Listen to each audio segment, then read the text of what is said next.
Hello, ladies and gentlemen. Welcome to WrestleTalk News on a lovely Saturday. I'm your host, Niangi, here to give you the top news right now. Following Britt Baker's match with Taya Valkyrie on Dynamite this week, much of the focus has rightly been on that sign, and everyone urging Tony Khan to do better when it comes to the booking of his abundance of excellent female talent. Well, it seems that one talent with some first-hand experience in the AEW women's locker room had a different opinion on why the division is floundering. 26-year veteran Lufisto, perhaps known best for her work in Shimmer and CZW, took to Twitter to denounce the notion that creative was to blame. Instead, she blamed good old backstage politics. Lufisto tweeted, "It's cute how people blame booking for a bad women's division. Talent with too much power, talent denigrating each other, talent trash-talking potential employees so they never get in as soon as they walk in. It starts here. The one you called effing French-Canadian asshole." Canada, what do you think about that, Tempest Canada? It's French Canada, I don't care. There you go. He doesn't care. That's harsh. All Canadians are beautiful. All Canadians are beautiful. I can vouch for that. Now, Lufisto's experience in AEW came in April 2022 in a 3-minute trios match on Dark Elevation. While she didn't go into specifics on the incident, Sean Ross Sapp would thankfully provide a bit of insight into Fightful Select Q&A, perhaps revealing a past incident involving Lufisto and former AEW Women's Champion Britt Baker, DMD. SRS said there was truth to the tweet, confirming that somebody in AEW tried to hold Lufisto down and talked trash about her. While SRS admitted that he couldn't name who specifically did so, many have pointed fingers at Britt due to her similar actions towards Thunder Rosa. SRS continued saying that Lufisto was initially brought in for a much larger role than she ended up fulfilling, with a potential coaching role being discussed. None of this happened, evidently, with SRS noting that those he asked didn't know what had caused those plans to fall through.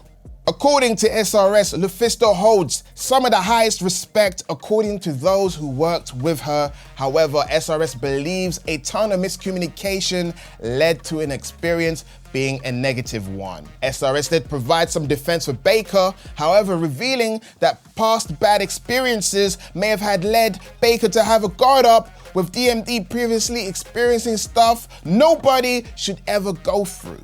While we thank SRS for the insight, who really knows what happened here? Unfortunately, it's just another piece of negative news that the AEW women's division doesn't need. While this AEW situation has dominated the news recently, one usual topic of conversation on a Saturday morning is how Vince McMahon ruined SmackDown this week. I think it might be Paul Levesque. I mean, that's the guy in charge, guys. Let's keep the same energy. It's Paul Levesque. Just don't blame Vince for everything.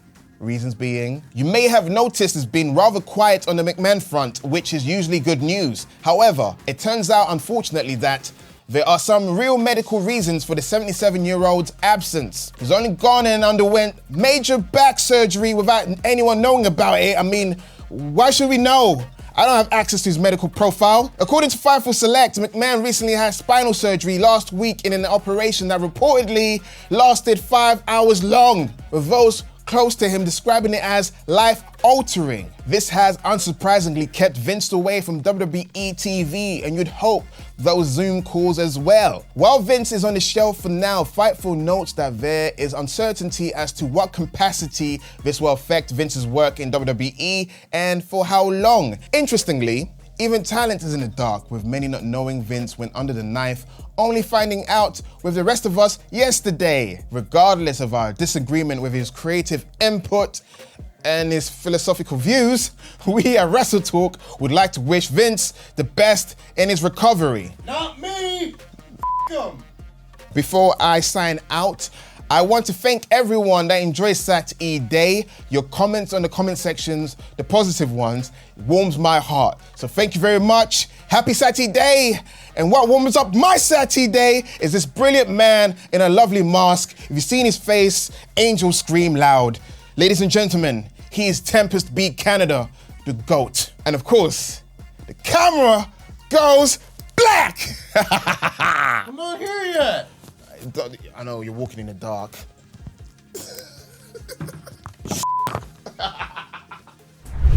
That's right, I'm Tempest B Canadian, and this is Rampage, baby. And the beef for bacon! This time, I'm gonna see how much of this I'm gonna do dancing like Jeff Hardy. 1 minute, one take, set, start the clock. We open with our tag title shot battle royal, and this got plenty of time as teams started getting eliminated left and right, and it came down to Brian Cage and Large William, the Hardys, and the Butcher and the Blade. Jeff Hardy was eliminated? What? Oh. Cage and Bill toss Butcher and Blade, and it seems there's more than one team to find chemistry in this blind tournament. Big boy #1 contenders. Commander beat Kip Sabian in a good little match with a springboard Canadian Destroyer and a tightrope shooting star press. Always love a bit of lucha on Rampage. The Kingdom made their way back to AEW TV and squashed a couple of enhancement talents, and it looks like we'll be getting a real interesting, I don't know, I lost the train of thought in that sentence. It'll be nice and interesting to see how the Kingdom gets integrated back into the AEW tag division. Then Hikaru Shida beat it. Then Hikaru Shida beat Nyla Rose in the main event of this show with her knee strike, continuing the trend of Shida beats Rose. After the match, Shida motioned for the title, and the Outcast came out and stood on the stage, as this appears to be the direction for All In, All Out, or Shake It All About.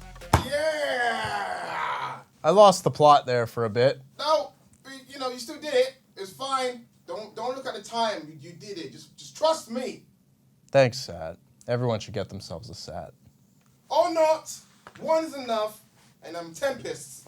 And now, Blue. Blue. This is SmackDown, baby. We kick off SmackDown with main event Jey Uso, who's in the ring, welcomes us all to the show, and is immediately interrupted by Roman Reigns' music. Roman chastises Jey for opening up the show when Roman Reigns is in the building. He calls Jey selfish, saying as soon as Jimmy was gone, Jey asked for a title match. Says Jey always wanted to be the tribal chief, but Jey says that ain't it. He never wanted any of this. He only fights for the family, and then Roman broke the family, so now he's gotta do what he's gotta do. Roman tells him to shut his mouth. He won't take any of this blame. He tells Jey when this is over, Jey will be alone with no Jimmy and no Solo, and he asks why Jey thinks he can beat him, and Jey says he already did, and at SummerSlam, he's gonna beat him again. It's really nice to see a babyface stand tall in a segment with Roman Reigns, and that never happens. Grayson Waller invites Jey Uso on the Grayson Waller effect, and Jey punches him, and then we got the US title #1 contenders match between Santos Escobar and Rey Mysterio.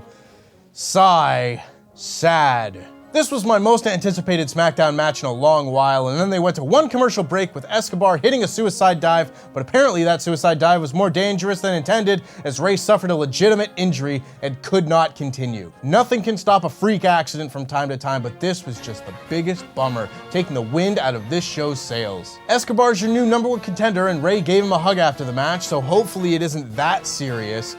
But man, what a disappointment. Bianca Belair is going to be interviewed backstage, but she's interrupted by Sonya and Chelsea, who complain about the spotlight being on Bianca, and then Charlotte walks in and makes a can they coexist match between the champs and herself and Bianca. Bianca isn't pleased, and neither am I. I thought we were done with this trope. Hit Row is in the ring and Top Dollar says Roll Tide. Sports. LA Knight comes out and squashes Ashante the Adonis. A win is a win is a win is a win, so at least this is better than the other thing, and man is LA Knight still as over as he's ever been. Yeah.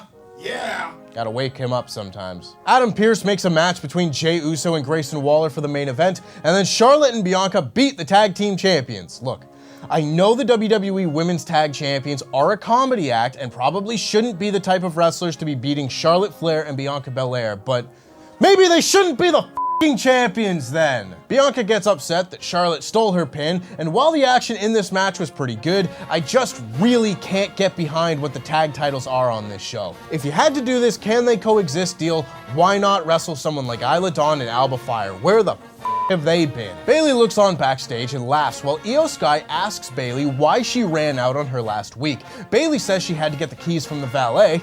I didn't know they still use that word in wrestling, and said Shotzi would have gotten to Io's stuff too. Asuka walked in and said she'd win at SummerSlam, and Io said she would cash in and leave SummerSlam as women's champion, and Bayley finds a serial killer message in her bag saying, "See you soon, Bayley." They announce a Slim Jim Battle Royal for SummerSlam, and LA Knight, demands to be put in the match, as does Sheamus, and they get in each other's faces, and Adam Pearce tells them to wrestle next week. Karrion Kross then squashes former G1 Climax finalist and Quizlemania Tag Team Champion Carl Anderson after the Machine Gun told AJ Styles to let him do this alone. Kross's new finisher is called the Final Prayer. That's neat.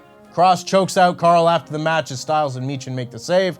I still don't know why these folks are feuding. We then had our main event as Jey Uso beat Grayson Waller. This was a fine back and forth match. Roman Reigns came and sat at ringside, and Jey finally managed to avoid Waller's version of the People's Elbow, hit a spear as a message to Roman, and the splash to get the win. Afterwards, Solo attacked Jey, but Jey managed to hit a super kick and then a spear on Roman. Jey went for a splash, but Solo recovered and pushed him off the top rope as he held Jey up so Roman could hit a pair of spears while the crowd chanted, "You got pinned." And that was SmackDown. As per usual, the Bloodline stuff was very well done, but other than that, this was a very bad episode of SmackDown. The Mysterio injury sucked the wind out of this show, and otherwise it was just a bunch of short matches with no stakes. You can skip this show. 2 out of 5. And that just about wraps things up from me. Before I go, make sure you check out the latest edition of What's On over on the Cineworld YouTube channel with Luke and Dan. Here's a clip from that right now. Jam that jam. I will forgive you for this. The next 10 minutes while we're recording this, I will forgive you. But believe me, once those 10 minutes are up, that's it. That's it. It's over. You and I are done professionally.